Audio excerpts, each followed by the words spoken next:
Bismillahirrahmanirrahim.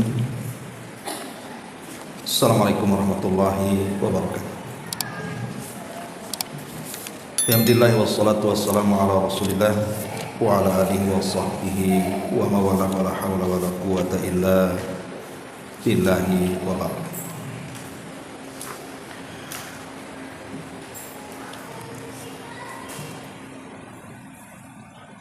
Alhamdulillah, di pagi ini kita bisa kembali duduk untuk bertalabul ilmi, dan kita masuk pada tafsir ke-29, di mana kita memulai dari surah Al-Mursalat. Baik, kita baca ayatnya. A'udzubillahi minasyaitonir rajim. Bismillahirrahmanirrahim. Wal mursalati urfa fal 'asifati 'asfa wan nasyirati nashra fal fariqati farqa fal mulqiyati dzikra udhran aw nudhra innama tu'aduna lawaqi'.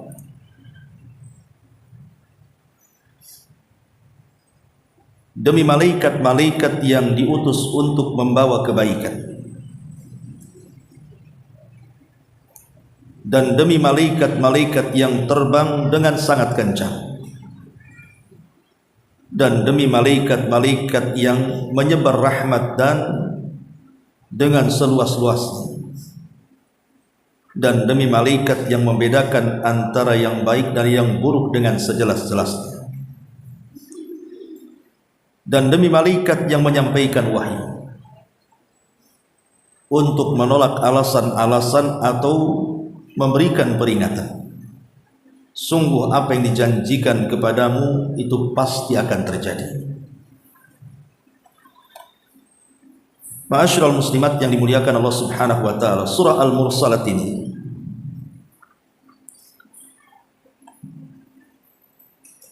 adalah surat yang berbicara tentang terjadinya hari kiamat secara umum.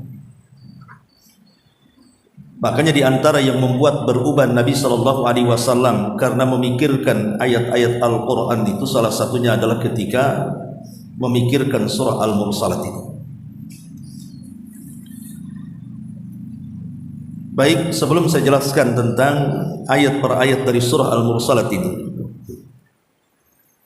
kita akan menjelaskan sedikit muqaddimah tentang keutamaan surah Al-Mursalat.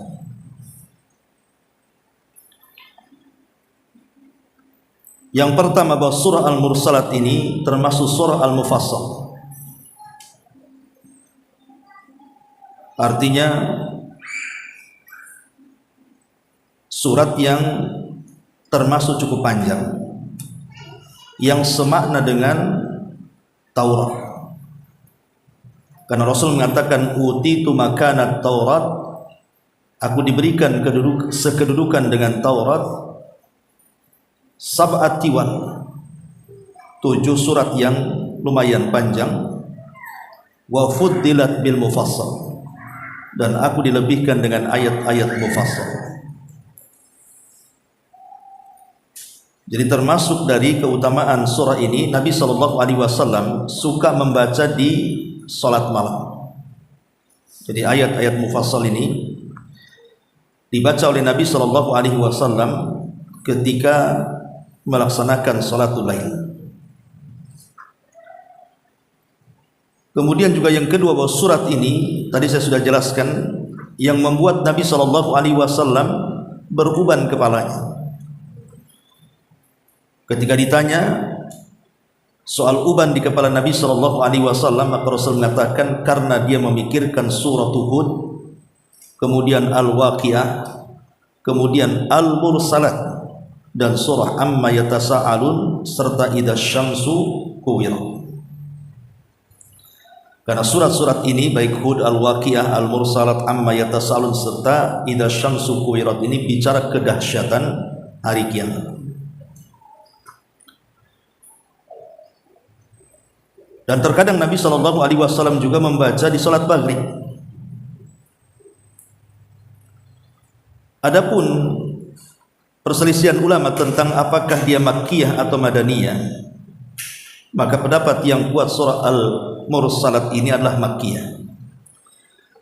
Karena umumnya ayat-ayat makkiyah itu bicara soal akidah, soal ancaman, soal terjadinya balasan, surga, neraka, dan begitu seterusnya. Ma'asyiral muslimat yang dimuliakan Allah Subhanahu wa taala. Adapun ayat daripada surah Al-Mursalat ini terdiri daripada 50 ayat. Secara tartib dari mushaf dia adalah tartib yang ke-77. Dan surah Al-Mursalat ini ada yang mengatakan turun di dalam gua. Berdasarkan hadis Abdullah bin Mas'ud radhiyallahu anhu. Jadi berdasarkan hadis Abdullah bin Mas'ud ketika Lailatul Jin, Nabi SAW berdakwah kepada bangsa jin. Maka Nabi SAW kemudian bersembunyi di salah satu gua di Mina. Maka turunlah kemudian surah Al-Mursalat dalam gua itu.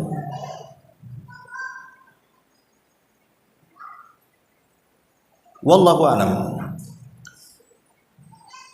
Adapun ada sebuah hadis dari sahabat Nabi Sallallahu Alaihi Wasallam yang bercerita tentang Ummu Fadl, bahwa dia mendengar bahwa akhir yang ia dengar dari surat Al-Quran dari Nabi Sallallahu Alaihi Wasallam adalah surah Al-Mursalat. Jadi ada yang mengatakan dia awal surat yang turun, ada yang mengatakan dia akhir daripada surah yang turun.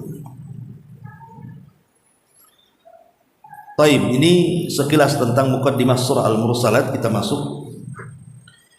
Di sini Allah Subhanahu wa taala mengatakan wal mursalati urfa.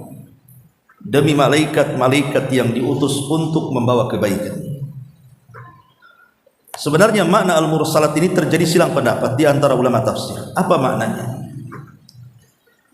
Ada yang mengatakan bahwa makna Al-Mursalat itu adalah angin.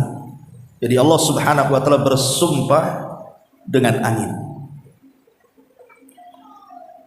Ini pendapat yang pertama. Pendapat yang kedua, yang dimaksud dengan Al-Mursalat ini artinya para nabi. Dan pendapat yang ketiga, bahwa Al-Mursalat di sini artinya para malaikat. Dan inilah yang banyak ditafsirkan oleh para ulama, bahwa maksudnya di sini bersumpah dengan para malaikat dan tugas-tugasnya. Tetapi yang paling banyak memang tafsir para ulama antara dua makna ini saja. Ada yang mengatakan mursalat itu angin, dan ada yang mengatakan mursalat itu artinya para malaikat.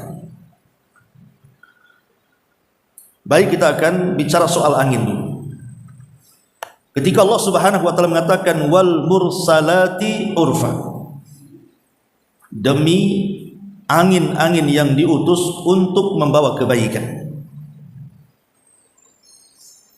Fal asifati asfa, dan demi angin yang terbang dengan sangat kencang.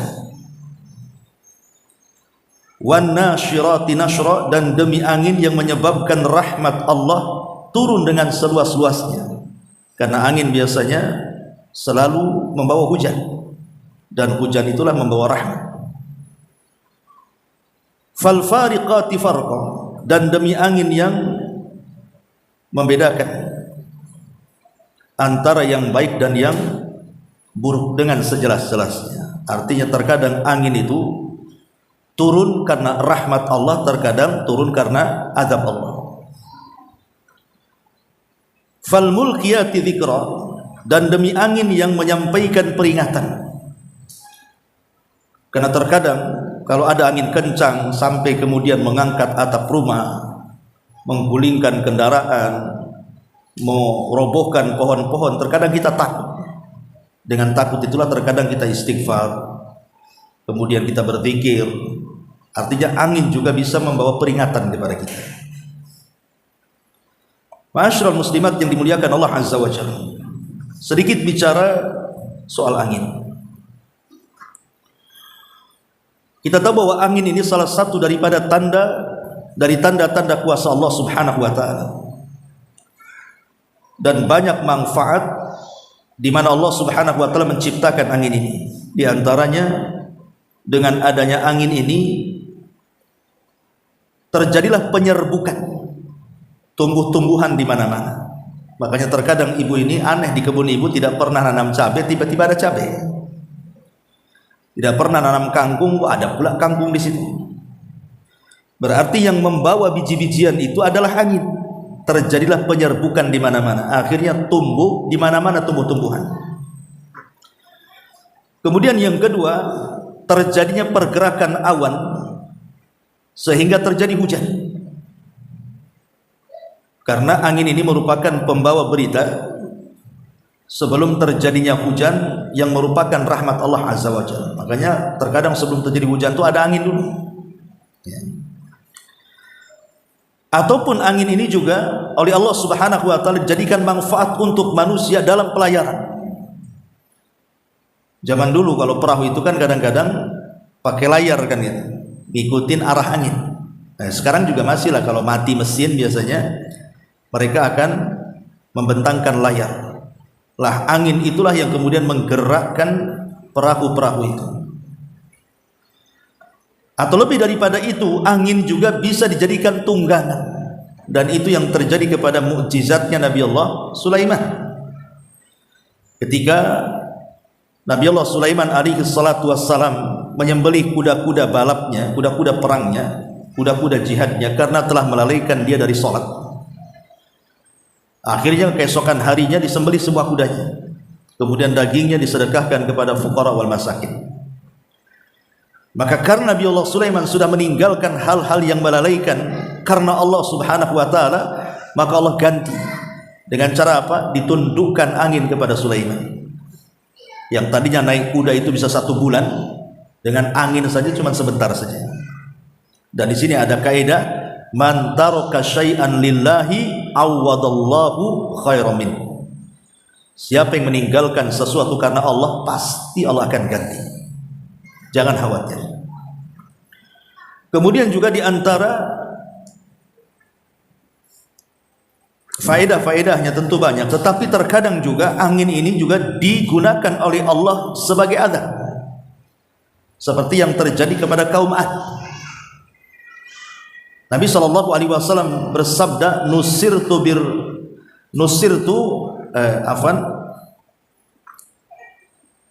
wa uhlikatil adu bidabur. Nusirtu bis saba wa uhlikatil adu bidabur. Aku ditolong dengan angin pagi, soba, dan kaum Ad dihancurkan dengan angin sore. Di mana angin itu mengangkat kaum Ad ke atas langit, kemudian membenturkan kembali ke bumi. Bahkan angin juga sebagai tanda-tanda dimulainya hari kiamat.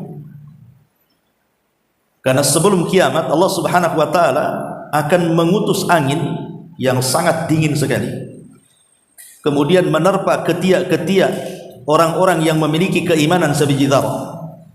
Kemudian mereka pun diwafatkan, sehingga yang hidup hanya orang-orang kafir saja. Disitulah Nabi SAW mengatakan, la taqumus sa'ah illa ala syiraril khalqi. Tidak akan tegak hari kiamat kecuali ditegakkan kepada manusia yang paling buruk. Artinya kiamat yang pertama, tiupan sangkakala pertama Israfil itu hanya dirasakan orang kafir saja. Orang yang beriman tidak akan merasakan kiamat. Orang mukmin itu akan merasakan pada tiupan kedua ketika kebangkitan saja. Tapi tiupan pertama orang mukmin tidak akan merasakan, karena sudah tidak ada lagi, semua mati dengan angin. Yang hidup hanya orang-orang kafir. Disitulah ditegakkan hari kiamat. Adapun kalau kita bicara soal hukum-hukum seputar angin dalam Islam, maka kita bisa bahas bahwa yang pertama, Allah Subhanahu wa taala bersumpah di sini dengan angin. Dan tidaklah Allah bersumpah dengan makhluknya kecuali makhluk itu memiliki keistimewaan di hadapan Allah. Dan Allah bersumpah dengan makhluk yang dikehendakinya. Tapi kita sebagai makhluk tidak boleh bersumpah kecuali kepada Allah. Karena kalau kita bersumpah kepada selain Allah, syirik hukumnya. Tapi kalau Allah bersumpah dengan makhluknya, suka-suka dialah, dia menciptakan makhluknya.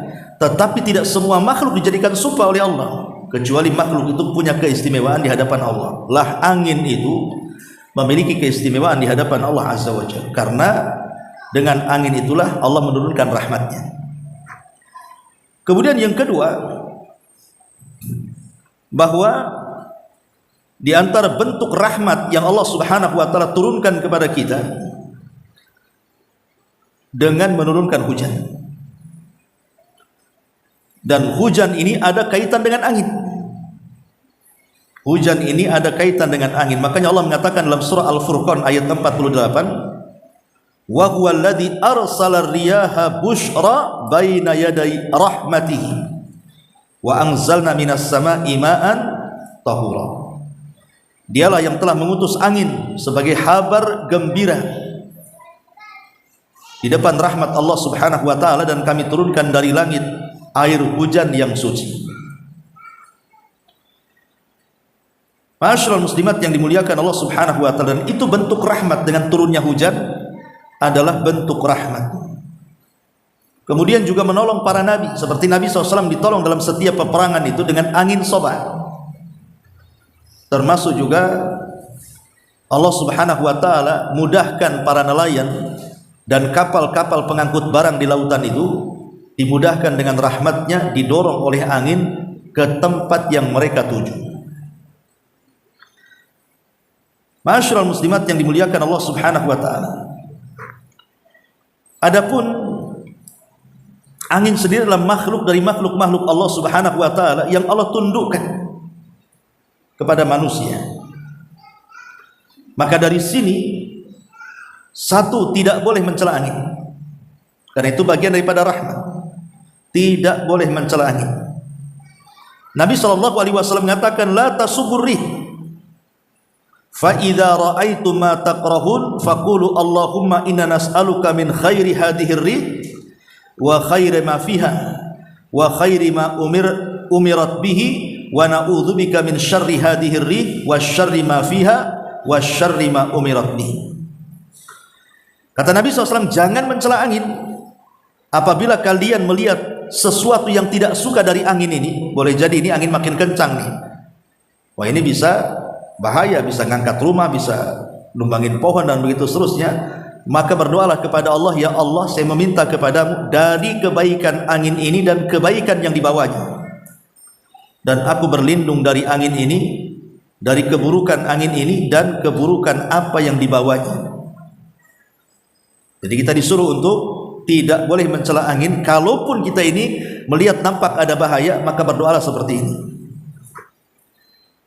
Ma'asyiral muslimat yang dimuliakan Allah Azza wa Jalla. Kemudian yang kedua, ada istisyarul khaufi inda hububiha. Dengan adanya angin ini terkadang tertanam sifat takut kita kepada Allah Subhanahu wa taala. Karena angin juga salah satu tentara daripada tentara-tentara Allah. Bisa saja Allah mengirim angin itu untuk mengadab. Maka apabila ada angin kencang, maka tanamkan perasaan takut kepada Allah bahwa Allah sedang menakut-nakuti hambanya dengan diutusnya tanda-tanda kuasanya berupa angin itu. Wa ma nursilu bil ayati illa takhwifa. Tidaklah kami mengutus tanda-tanda kuasa Allah kecuali untuk menakut-nakuti hambanya. Kemudian juga kita disunahkan untuk berdoa dengan doa yang tadi diajarkan Nabi Shallallahu Alaihi Wasallam, dan juga disyariatkan sebagian para ulama, kalau ada angin yang sangat kencang, sekencang-kencangnya bisa membahayakan, maka sholatlah seperti sholat kusuf. Itu menurut sebagian para ulama, karena dikiaskan dengan perbuatan Abdullah bin Abbas radhiyallahu anhuma, beliau salat ketika gempa. Artinya ketika terjadi musibah. Maka kata Syekhul Islam Ibn Taimiyah rahimahullah taala, disunahkan salat ketika terjadi gempa seperti salat kusuf. Maka demikian juga ketika ada angin kencang yang sangat membahayakan. Tetapi sebagian ulama mengatakan tidak perlu, karena yang disyariatkan hanyalah salat kusuf saja. Kemudian juga kalau terjadi hujan yang sangat deras sekali dengan angin kencang di mana-mana, maka sunnah hukumnya menjamak salat. Hukumnya menjamak salat.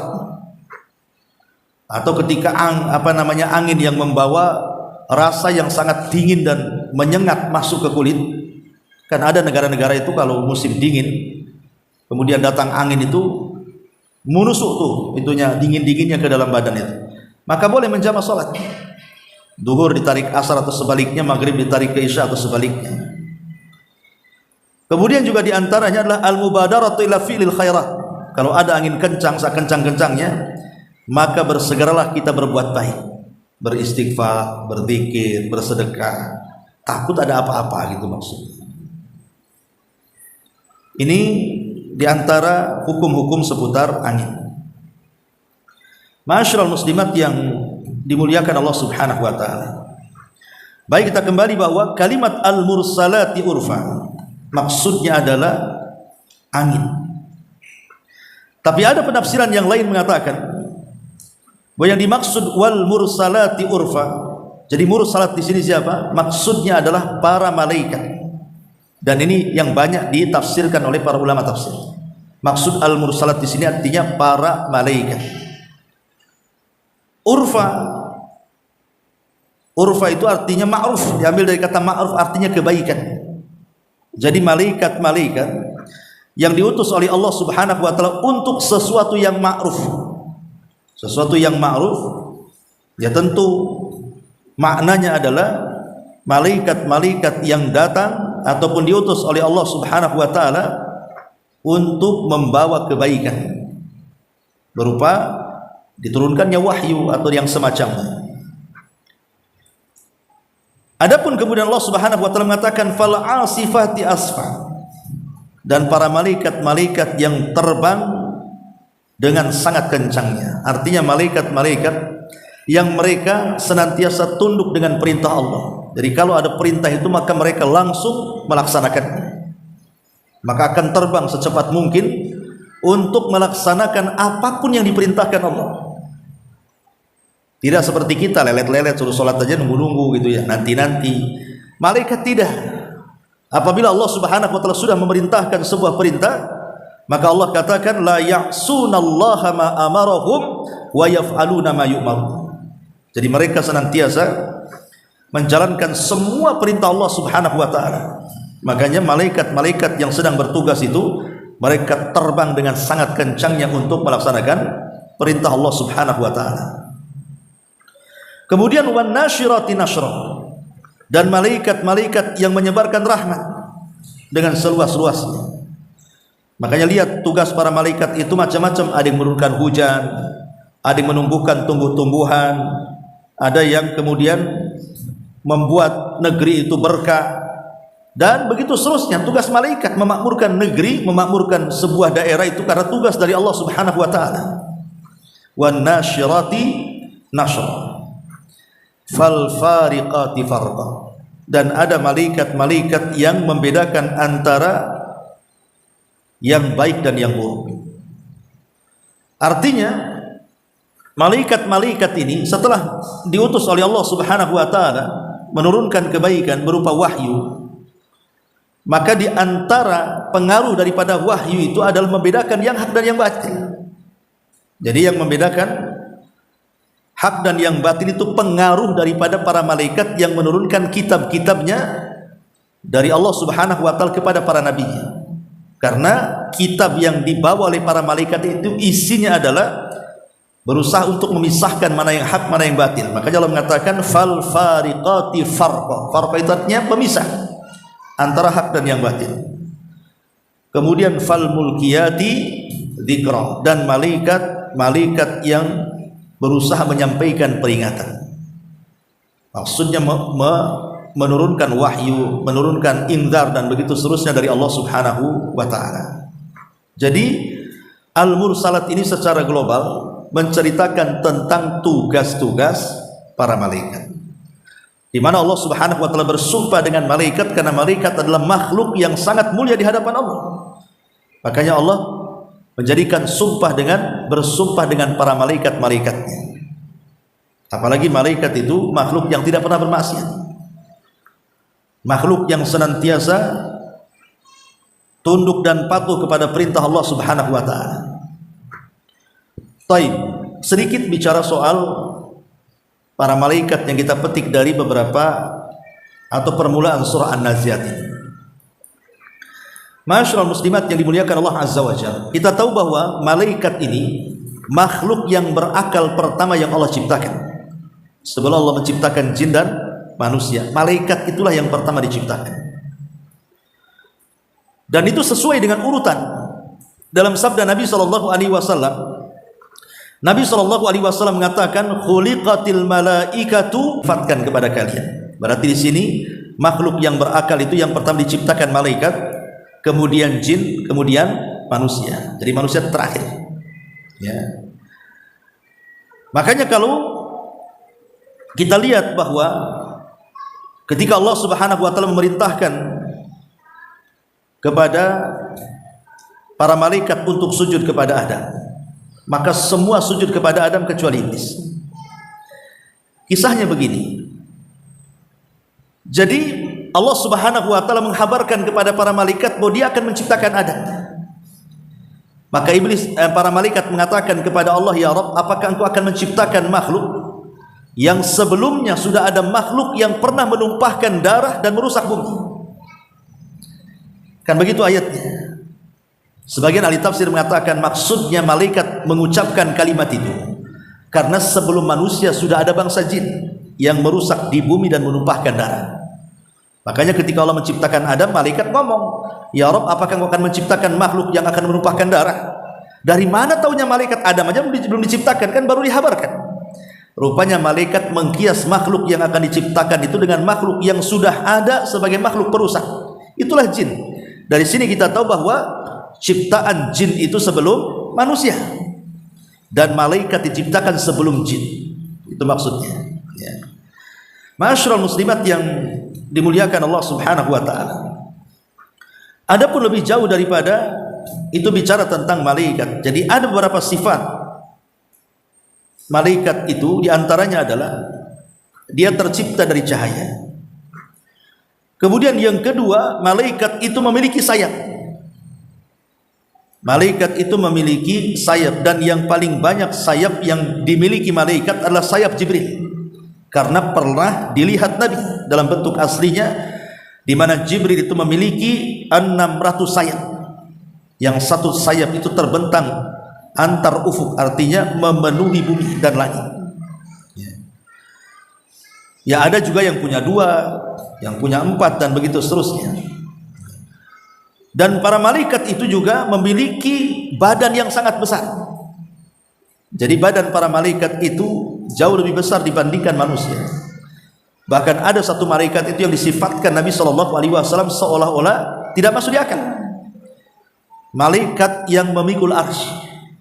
Kata Nabi sallallahu alaihi wasallam bahwa malaikat pemikul arsy itu badannya menembus sampai ke langit sana. Langit pertama, kedua, sampai gitu, sampai melewati kursi, sampai melewati sorga dan neraka, sampai kemudian tanduknya memegang arsy, memikul arsy, sementara kakinya menembus lapisan bumi sampai 7 lapis bumi yang paling dalam. Sebesar apa tuh malaikat itu? Bayangkan, kakinya menembus lapisan bumi yang paling dalam, sementara badannya menembus 7 lapis langit sana sampai tanduknya memikul arsy. Kalau memang ini dongeng, ya memang dongeng, tetapi masalahnya hadis ini sahih dari lisan Nabi sallallahu alaihi wasallam, dan kita katakan sami'na wa ata'na. Artinya bahwa malaikat itu memiliki fisik yang sangat besar dan memiliki kekuatan yang sangat luar biasa. Seperti malaikat maut, dia bisa mencabut siapapun dari makhluk Allah Azza wa Jalla. Baik yang dicabut itu nyawa malaikat itu sendiri, nyawa bangsa jin ataupun bangsa manusia. Artinya dia punya kekuatan yang Allah Subhanahu wa taala berikan. Ma'asyiral muslimat yang dimuliakan Allah Subhanahu wa taala. Kemudian juga malaikat juga memiliki jumlah yang begitu banyak yang tidak ada yang tahu kecuali Allah. Ingat ketika Nabi SAW sedang diangkat oleh Allah dalam peristiwa Mi'raj. Kemudian Rasul diperlihatkan sebuah Ka'bah para malaikat yang disebut dengan Baitul Ma'mur. Itu setiap hari 70.000 malaikat tawaf di situ. Kalau kayak kita lah ke Ka'bah lah kan gitu kan. Lihat Ka'bah itu mana ada berhentinya. Kan ramai terus. Lah para malaikat seperti itu, mereka tawaf satu kali, kemudian selesai keluar dari Baitul Ma'mur dan tidak pernah kembali. Kemudian datang malaikat yang baru bergantian dengan jumlah yang sama 70.000 malaikat, kemudian tawaf, kemudian keluar dan tidak pernah kembali. Begitu sampai kiamat. Maka dari sini Allah Subhanahu wa taala mengatakan wa may ya'lamu junuda rabbika illa hu, bahwa tidak ada yang tahu jumlah para malaikat Allah itu kecuali Allah saja yang tahu. Kita tidak tahu jumlah mereka. Ma'asyiral muslimat yang dimuliakan Allah Subhanahu wa taala.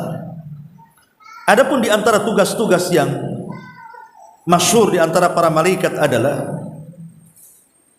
di antara mereka ada yang mencatat amal-amal soleh Bani Adam dan juga mencatat keburukannya. Itulah yang disebut dengan Raqib dan Atid. Kemudian juga ada malaikat-malaikat yang ditugaskan Allah Subhanahu wa taala untuk mencintai orang-orang yang dicintai Allah Subhanahu wa taala. Jadi ada malaikat-malaikat yang ditugaskan itu untuk mencari orang-orang yang beriman yang dicintai Allah, kemudian dia mencintai orang yang dicintai Allah. Berdasarkan hadis Nabi, apabila Allah mencintai hambanya, maka yang pertama dipanggil adalah Jibril. Kemudian Allah katakan, wahai Jibril, aku mencintai si fulan, kau harus cinta juga dengan si fulan. Kemudian Jibril mengatakan kepada seluruh malaikat, wahai malaikat-malaikat ahlus sama, penduduk langit, Allah sudah mencintai si fulan, kalian pun harus mencintainya. Artinya di sini ada malaikat-malaikat yang ditugaskan untuk mencintai kaum muslim. Bahkan ada juga malaikat yang ditugaskan Allah untuk membenci orang yang dibenci oleh Allah. Seperti hadis Nabi Shallallahu Alaihi Wasallam, Allah itu kalau sudah membenci seseorang, maka sama yang pertama dipanggil adalah Jibril. Kemudian Allah beritahu, wahai Jibril, aku tidak suka tuh dengan si Anu. Kau harus tidak suka jika dengan si Anu. Maka Jibril membenci orang yang dibenci Allah. Kemudian Jibril berteriak kepada para malaikat, wahai malaikat-malaikat Allah, innallaha yubghidu fulanan fa'abghidu. Allah sudah membenci kepada si fulan, kalian pun harus ikut benci. Jadi ada malaikat-malaikat yang diarahkan kepada orang-orang fasik, orang-orang kafir, orang-orang munafik, kemudian menanamkan kebencian kepada mereka. Ada juga malaikat itu muwakkalun bihamdil arsy, memang diberikan tugas untuk memikul arsy, dan mereka jumlahnya ada 8, sebagaimana Allah mengatakan wal malaikatu ala arjaiha wa yahmilu arsy rabbika fawqahum yauma idzin tsamaniyah. Di sini ada kalimat yauma idzin tsamaniyah. Jadi pemikul arsy itu jumlah malaikatnya ada 8. Ya. Dan tugas malaikat banyak, mencabut nyawa, menurunkan hujan, menebar kebaikan, banyak sekali. Mencari-cari orang yang bermajelis ilmu, ya. Sebagaimana hadis yang masyhur kan. Jadi apabila ibu ini sedang bermajelis taklim seperti ini, maka ada malaikat-malaikat itu yang kesana kemari mencari majelis-majelis ilmu. Kalau sudah dapat di majelis ilmu, maka malaikat ini akan memanggil malaikat yang lain, kemudian mereka bertumpuk-tumpuk sampai ke langit dunia. Nanti malaikat yang paling atas itu akan ditanya oleh Allah Subhanahu wa taala, sedang apa kalian? Maka mereka mengatakan, kami berkumpul mendoakan kebaikan kepada orang-orang yang sedang bermajlis taklim di bawah sana. Kemudian Allah Subhanahu wa taala mengatakan, untuk siapa mereka bermajlis? Maka malaikat mengatakan, mereka bermajlis untukmu. Kemudian Allah mengatakan, apakah mereka telah pernah melihatku? Kata Allah, oh tidak pernah ya Rabb. Kemudian Allah mengatakan, bagaimana kalau mereka melihatku? Tentu mereka akan semangat lagi duduk di majelis taklim itu. Kemudian Allah bertanya lagi kepada para malaikat, apa tujuan mereka hadir di sini? Maka malaikat mengatakan, mereka menginginkan surga. Maka Allah mengatakan, apakah mereka pernah melihat surga? Tidak ya Rabb. Kemudian Allah mengatakan, bagaimana kalau mereka melihat surga? Oh makin semangat lagi mereka di situ. Kemudian Allah mengatakan kepada malaikat yang ada di atas, lalu apa yang mereka hindari dari majelis itu? Maka malaikat mengatakan mereka menghindar dari neraka. Apakah mereka pernah melihat neraka? Kata malaikat tidak. Bagaimana kalau mereka melihat neraka? Tentu mereka akan menjauh lagi dari neraka, katanya. Kemudian Allah Subhanahu wa taala mengatakan kalau mereka jujur dengan niatnya datangnya ke majelis ilmu itu karena mendekatkan diri, karena ingin mencari surga, karena ingin jauh dari neraka, Allah katakan ushidukum anni qad ghafartu lahum.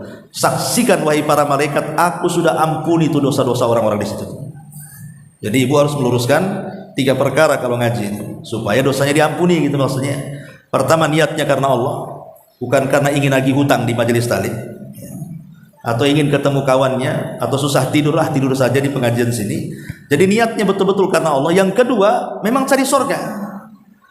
Karena ada hadis yang mengatakan man salaka tariqan yaltamisu fihi ilman sahhalallahu bihi tariqan ilal jannah. Siapa yang berjalan kaki menuju sebuah tempat yang penuh dengan ilmu di situ, maka Allah Subhanahu wa taala mudahkan langkahnya ke surga. Jadi niat datang kemari karena ingin mendapatkan surga. Yang ketiga, karena ingin jauh dari neraka. Karena dengan ilmu itu akhirnya kita bisa mengetahui mana yang hak dan mana yang batil, mana yang mengarah ke surga dan mana yang menjerumuskan ke neraka. Kalau tiga-tiganya ada pada ibu, kata Allah, ushidukum ya malaikat Allah, aku bersaksi kepadamu hai para malaikat-malaikatku, aku sudah ampuni dosa-dosa orang itu. Tiba-tiba malaikat ini tanya sama Allah, ya Allah, tapi di majelis taklim itu ada juga orang yang tidak ada kepentingan dia duduk di situ loh. Cemana dengan orang-orang kayak gitu tuh? Jadi umpamanya ada yang cari ibu ke rumah, kata suaminya, oh enggak ada, dia di Nurul Hidayah. Akhirnya yang cari ibu nyusul ke Nurul Hidayah.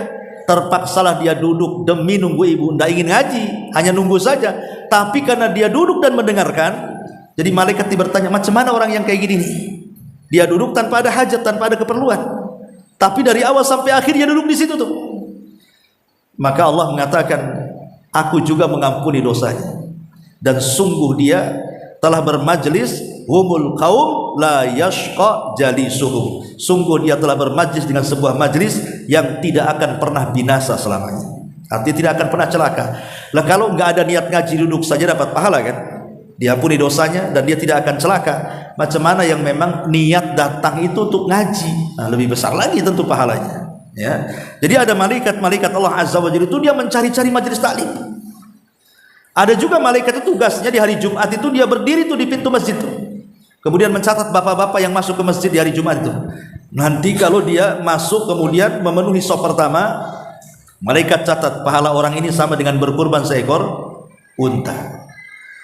Kemudian datang gelombang kedua, kemudian duduk di sop kedua, malaikat catat tuh orang ini dapat pahala seperti korban sapi. Kemudian datang gelombang ketiga, malaikat mencatat ini seperti korban kambing. Kemudian datang lagi gelombang yang keempat, ini seperti korban ayam. Kemudian datang lagi gelombang yang kelima, ini seperti korban dengan telur ayam. Pas di telur ayam, malaikat tutup catatannya kemudian duduk.